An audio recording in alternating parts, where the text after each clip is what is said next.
अस्सलाम वालेकुम एवरीवन। इस वीडियो में हम डिस्कस करेंगे सेरिब्रो स्पाइनल फ्लूइड के बारे में, उसकी एनालिसिस और किस तरह से उसकी फॉर्मेशन और सीक्रेशन होती है और उसका फ्लो किस तरह से होता है।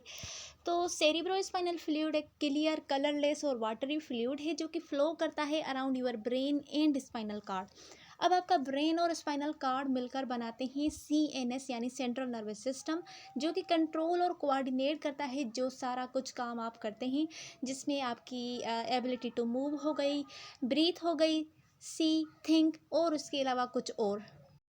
उसके अलावा अगर हम फॉर्मेशन की देखें तो सेरिब्रोस्पाइनल फ्लूइड प्रोड्यूस होता है at rate around 500 ml per day, यानी एक दिन में 500 मिलीलीटर सेरिब्रोस्पाइनल फ्लूइड प्रोड्यूस होता है, जिसका जो एस्टीमेट या फिर अप्रोक्सीमेटली वैल्यू है वो 125 ml से 150 ml ऑफ सेरिब्रोस्पाइनल फ्लूइड होता है, जो किसी भी गिवन टाइम पर आपको मिल सकता है।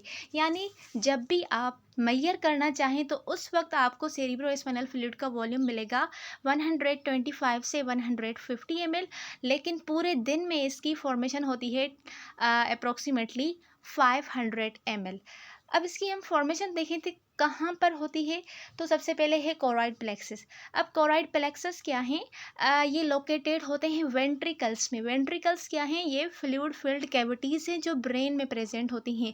इसके अंदर स्मॉल ब्लड वेसल्स, जिनको हम कैपिलरीज बोलते हैं, सिंपली उन कैपिलरीज को ही हम कोरॉइड प्लेक्सस बोलते हैं, जो कि क्या करते हैं? सेरिब्रोस्पाइनल फ्लूइड की फॉर्मेशन करते हैं। ओके, उसके अलावा सेकंड पर है ependymal cells. Ependymal cells present होते हैं in the lining of the ventricles and central canal of spinal cord. अब यहाँ से भी सेरिब्रोस्पाइनल फ्लूइड्स की प्रोडक्शन होती है। उसके अलावा थर्ड है ब्रेन पेरेन्काइमा। स्मॉल अमाउंट में CSF की फॉर्मेशन ब्रेन टिश्यू में भी होती है।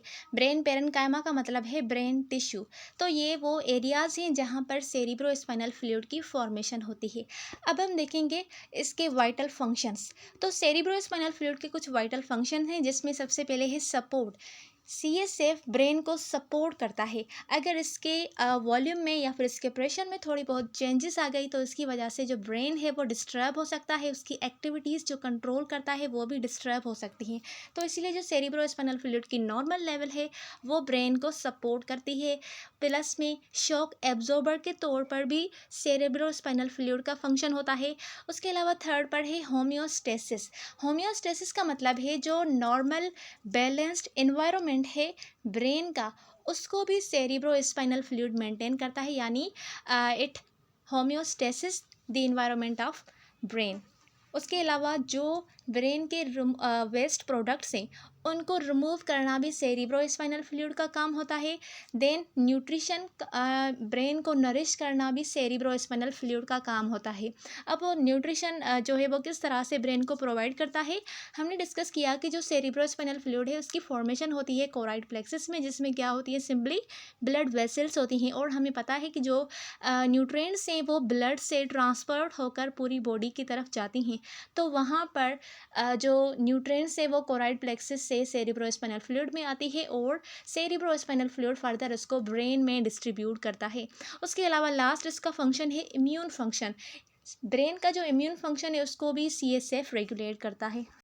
तो अगर सेरिब्रोस्पाइनल फ्लूइड में थोड़ी बहुत अल्ट्रेशन आ गई या थोड़ा इंक्रीज़ हो गया या फिर डिक्रीज़ हो जाए तो ये सारे जो फंक्शंस हैं ये डिस्टर्ब हो सकते हैं, जिसमें सपोर्ट डिस्टर्ब हो सकता है।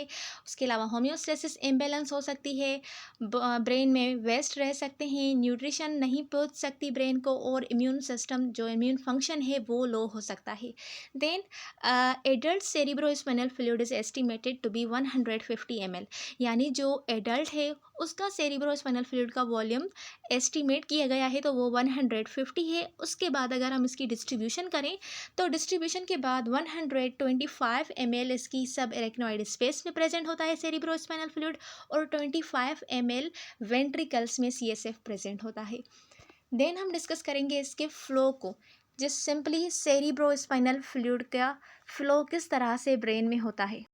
अब एक साइड में पॉइंट्स में लिखी गई है पॉइंट्स, और दूसरी साइड में ब्रेन का स्ट्रक्चर है जिसमें जो नंबर्स है वो यहाँ पर इंडिकेट कर रहे हैं उन पर्टिकुलर एरियाज़ को जहाँ जहाँ से सेरिब्रोस्पाइनल फ्लूइड मूव या फिर फ्लो कर रहा है। तो पॉइंट नंबर 1, ठीक है, अब ब्रेन में देखें तो पॉइंट नंबर 1 कहाँ पर प्रेजेंट है? जहाँ पर पॉइंट नंबर 1 प्रेजेंट है वो सिंपली लेटरल वेंट्रिकल्स हैं ब्रेन के।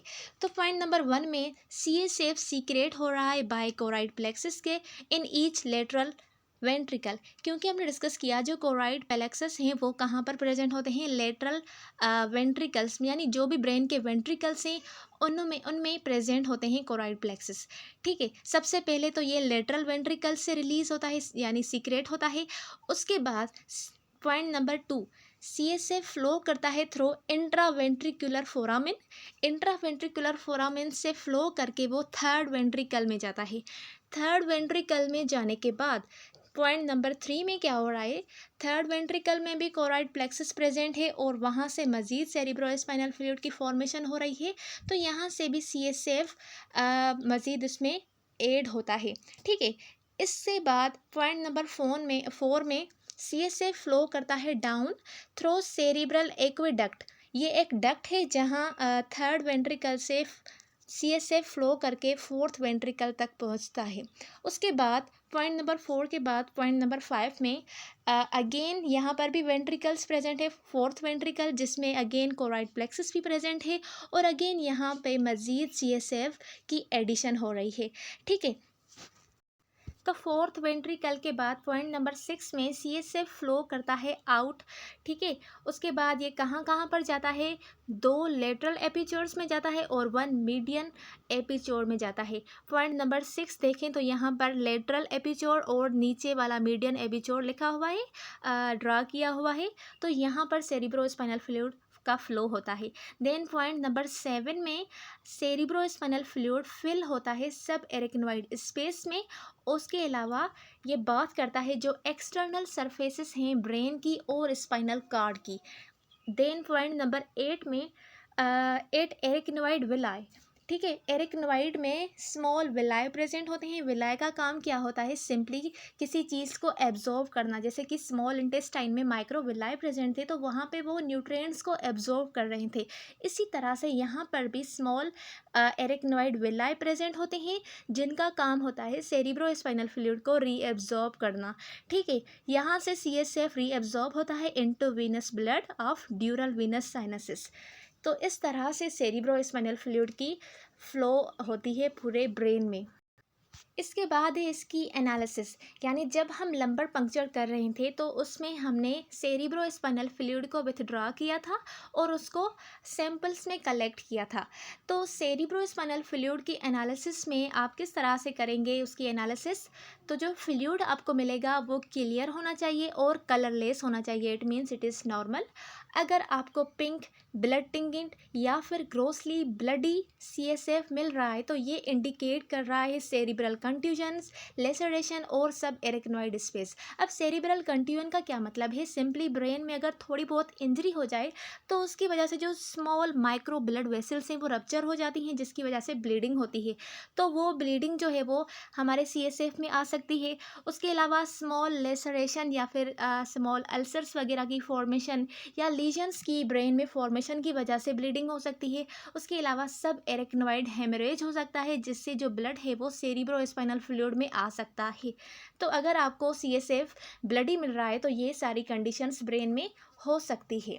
उसके अलावा sometimes with a difficult lumbar puncture, कभी कभी जो है ना लंबर पंक्चर अगर डिफ़िकल्ट होता है तो उस दौरान एक से ज़्यादा मर्तबा जो है ना नीडल को इंसर्ट करने की कोशिश की जाती है जिसकी वजह से वहाँ पर लिटिल अमाउंट में ब्लीडिंग होती है या फिर जिसको आप लोकल ट्रामा बोलते हैं। तो इनिशियली जो आपको सेरिब्रोस्पाइनल फ्लूइड मिलेगा वो थोड़ा ब्लडी मिलेगा क्योंकि वहाँ पर थोड़ी लोकल ट्रामा हुई है।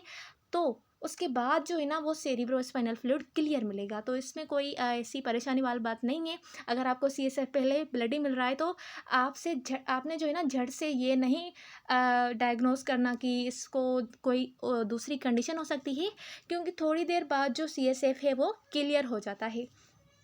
Then usually specimen are obtain for cell count. जो हम स्पेसिमेन ले रहे हैं सीएसएफ का ट्यूब्स में वो सेल काउंट के लिए होना चाहिए, कल्चर के लिए, ग्लूकोज और प्रोटीन की टेस्टिंग के लिए होता है, यूजुअली इसके लिए होता है।